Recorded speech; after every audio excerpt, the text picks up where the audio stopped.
Hello दोस्तों, welcome back to our YouTube channel education river. और आज से मैं एक नई सीरीज जारी करने वाली हूँ जिसमें मैं बहुत ही मोस्ट इम्पॉर्टेंट टॉपिक, चाहे वो फिजिक्स के हों, चाहे केमिस्ट्री के हों, चाहे बायोलॉजी के हों और चाहे इन्वायरमेंट के हों, वो मैं इस सीरीज में लेके आऊंगी। और जैसे कि आज हम इस वीडियो में इन्वायरमेंट से रिलेटेड कुछ मोस्ट इम्पॉर्टेंट टॉपिक्स के बारे में बात करेंगे जो कि वन दरोगा 2025 के एग्जाम में आ सकते हैं। सिर्फ वन दरोगा ही नहीं, बहुत से ऐसे ग्रुप सी के एग्जाम है जिसमें साइंस पूछी जाती है, जिसमें इन्वायरमेंट स्पेशली पूछी जाती है, तो उनके लिए ये वीडियो काफ़ी हेल्पफुल रहने वाली है। और अगर दोस्तों आपको वीडियो अच्छी लगे तो आप प्लीज़ कमेंट कीजिएगा ताकि मैं ऐसे ही मोस्ट इम्पॉर्टेंट टॉपिक्स के बारे में आपको बताऊं।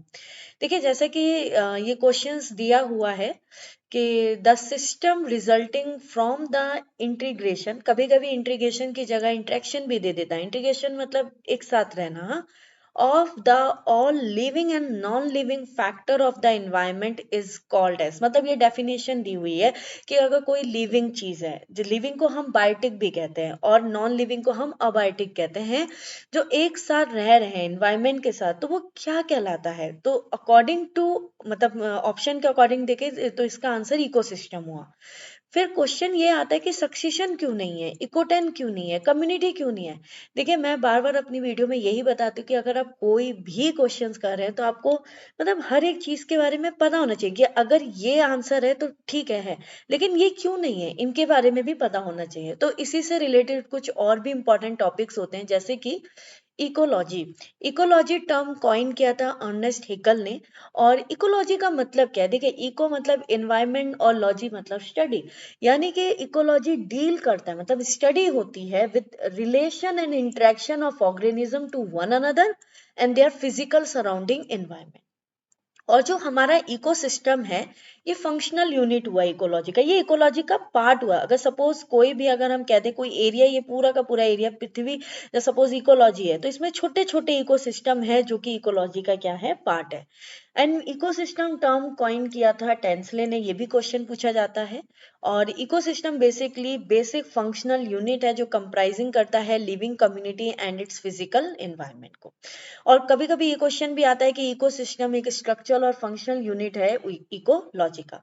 फिर अभी हमने बात की थी ना इसकी, सक्सेशन नहीं है तो क्यों नहीं है सक्सेशन। देखिए, सक्सेशन में क्या होता है कि कोई भी एक ऐसा एरिया, जैसे लेक हो सकता है, या कोई भी एक ऐसा एरिया जिसमें पहले से कोई वेजिटेशन नहीं है, तो वहां पे कोई पाइनियर कम्युनिटी आती है और वो क्लाइमेक्स कम्युनिटी में कन्वर्ट हो जाती है, तो वो कहलाता है सक्सेशन, जो धीरे धीरे धीरे धीरे ग्रेजुअली चलता है, वो आपका सक्सेशन कहलाएगा। कम्युनिटी पे भी क्वेश्चन आ जाता है, क्या है? It is a group of population species that live in same area. जैसे हम देखते हैं, हम लोग रह रहे हैं, प्लांट की स्पीसीज रहती है, हमारी स्पीसीज रहती है, डॉग की स्पीसीज रहती है, कैट की स्पीसीज रहती है, वाइल्ड लाइफ, मतलब हम एक सेम एरिया में रह रहे हैं, वो क्या कहलाएगा? हमारा एक कम्युनिटी कहलाएगा। फिर बात आती है कि इकोटन क्या है। देखिए, इकोटन में क्या होता है कि सपोज एक स्पीसीज है और ये दूसरी स्पीसीज है, एक स्पीसीज ये है, दूसरी स्पीसीज ये है, तो इनके बीच में जो स्पीसीज होती हैं, वो जोन कहलाता है आपका ट्रांजिशन जोन। और यहाँ पे आपको मिलती है ये ट्रांजिशन कम्युनिटी, मतलब लाइक ये इकोटन, दो स्पीसीज के जो बीच का जोन है वही क्या है, इकोटन। देखिए, इन क्वेश्चंस के साथ ये काफी इंपॉर्टेंट क्वेश्चन भी हैं, क्योंकि आपको इनके बारे में भी पता होना चाहिए, क्योंकि आपके सिलेबस में जैसे गिर सेर परियोजना 1972 में स्टार्ट हुई है, प्रोजेक्ट टाइगर 1973 में, और प्रोजेक्ट एलिफेंट 1992 में हुआ है, हिम चीता और ग्रेट गैंडा प्रोजेक्ट 1987 में हुआ है, पर्यावरण संरक्षण एक्ट 1986 में, जल प्रदूषण निवारण तथा नियंत्रण 1974 में, और संशोधित वायु प्रदूषण निवारण नियंत्रण 1987 में हुआ है। साथ ही साथ ये भी हमारे टाइम पे आया हुआ क्वेश्चन है जो कि हॉटस्पॉट से पूछा गया है कि विच of the following hotspot specially renovate for amphibian found है। तो गाइस, ये हमारे टाइम पे आया हुआ क्वेश्चन है कि हॉटस्पॉट के बारे में था कि the which of the following hotspot specially renovate for amphibian found having about 220 species of which 70% are endemic. तो बेसिकली इसका आंसर वेस्टर्न घाट था। तो आप गाइस, सबको ये पता होना चाहिए कि इंडिया में 4 हॉटस्पॉट हैं बायोडाइवर्सिटी, जिसके नाम है western Ghat, eastern Himalaya, Indo Verma and Sunderland. और ये हॉटस्पॉट के आपको मतलब ये नेम याद होने चाहिए। साथ ही साथ एक चीज़ इंपॉर्टेंट है कि हॉटस्पॉट बने ही इसलिए होते हैं क्योंकि वहाँ पे एंडेमिक स्पेसेज होती है, मतलब ऐसे स्पेसेज जो कि पर्टिकुलर उसी एरिया में होती है और कहीं एरिया में हो नहीं सकते, मतलब वही उनका हैबिटेट है, वो किसी और एरिया में अपने आप को ग्रो नहीं करती हैं। और हमारे टाइम पे एक क्वेश्चन ये भी आया था कि endangered larger living lemur Idai Idai is found in, तो ये पता होना चाहिए आपको, मेडागास्कर में है। और इंडेंजर्ड स्पीसीज वो जो कि विलुप्त की कगार पे पहुंच चुकी हैं वह कहलाती हैं इंडेंजर्ड। तो ये काफी इंपॉर्टेंट टॉपिक्स थे। देखिए ये बहुत ही इंपॉर्टेंट टॉपिक है इंटरेक्शन का कम्युनिटी में। आपको पता है ना कि हम लोग भी बहुत सारे वाइल्ड लाइफ या फिर बहुत सारे ऐसे जो हमारे एनिमल्स हैं या बहुत सारी चीजें जो ऐसी होती हैं जो साथ में रहते हैं, लेकिन कुछ ना कुछ कन्फ्लिक्ट या कुछ ना कुछ इंटरेक्शन होता है। वो इंटरेक्शन पॉजिटिव भी होता है, वो इंटरेक्शन नेगेटिव भी होता है, कभी कभी वो इंटरेक्शन न्यूट्रल भी होता है कि किसी को कोई फर्क भी नहीं पड़ता है। तो अक्सर इस पे क्वेश्चन आ जाता है। तो जब अगर कोई न्यूट्रल इंटरेक्शन है तो वो 0 0 से ही शो होगा, लेकिन अगर इंटरेक्शन पॉजिटिव इंटरेक्शन है तो वो जाहिर सी बात है सिम्बायोसिस होता है। लेकिन ये सिम्बायोसिस की दो कैटेगरी आती है जिसमें म्यूचुअलिज्म आता है। म्यूचुअलिज्म में आता है कि दोनों को बेनिफिट हो रहा होता है। इसका सबसे अच्छा एग्जांपल है लाइकेन। लाइकेन शैवाल और कवक से है, जिसमें शैवाल जो होता है उसको पानी या मिनरल्स देगा और उसके बदले में कवक उसको खाना देता है। तो मतलब दोनों का बेनिफिट हो रहा है, तो वो क्या होगा, म्यूचुअलिज्म होगा।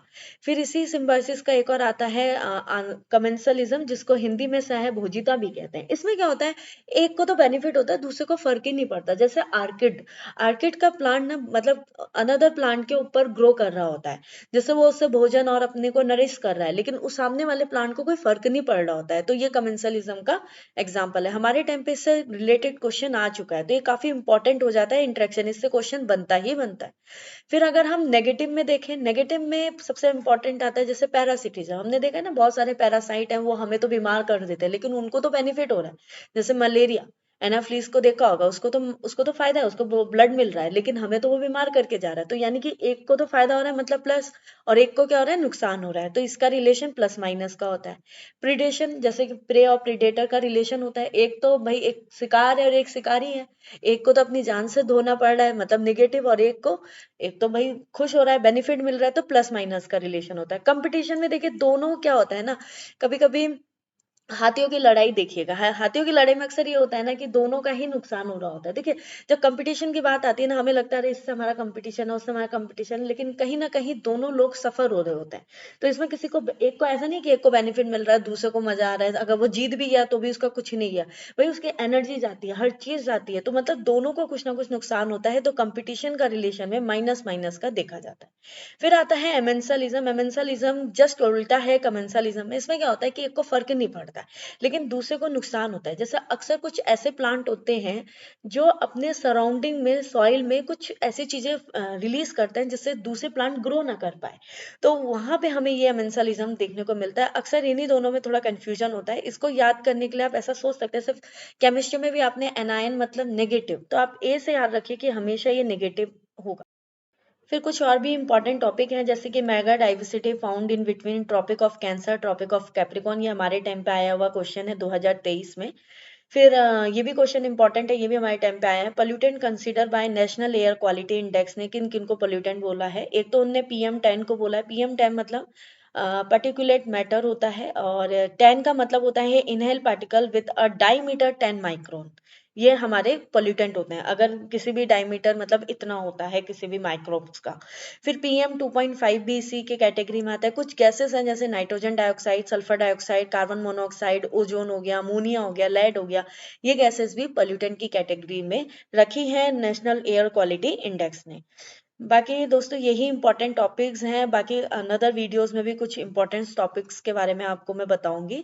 और गाइज अगर आपको ये वीडियो अच्छी लगी तो आप प्लीज कमेंट कीजिएगा, ताकि मतलब मुझे थोड़ा मोटिवेशन मिले, और इतने बिजी शेड्यूल के बाद भी मैं ये वीडियो बना पाऊँ, ताकि 2 महीने ही बचे हैं। मैं चाहती हूँ कि आप लोग भी मतलब इस जॉब मतलब ये जॉब पा लें और मतलब हमारे साथ इसी डिपार्टमेंट में आए।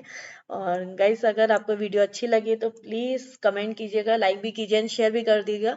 और guys thank you so much for watching this video.